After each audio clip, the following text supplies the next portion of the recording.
Modulo honetan, gure ikerketa eta irakaskuntza laborategietan gehienetan eta kantitate handian sortzen diren hondakin arriskutsuen taldea aztertuko dugu. Jatorri kimikoko hondakin arriskutsuak.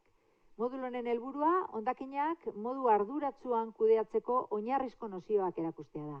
Horretarako, praktikan kontutan hartu beharreko gai garrantzitsuenak aztertuko ditugu. Ikastaroan aztertuko dugun lehenengo hondakin mota izango da, eta beste hondakin mota batzuei aplikatzen zaizkien gai batzuk landuko dira modulo honetan ere.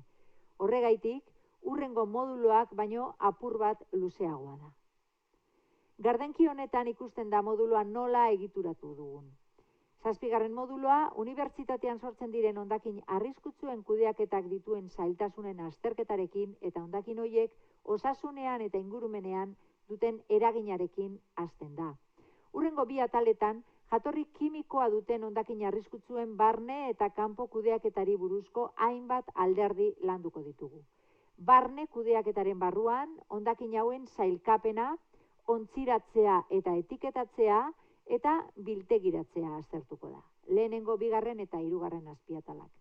Kanpo kudeaketarekin loturiko alderdiak, hondakinak ateratzearekin, karga eta garraioa, eta hondakinen tratamenduarekin, azken helmuga, azkeneko azpiatalean aztertzen dira.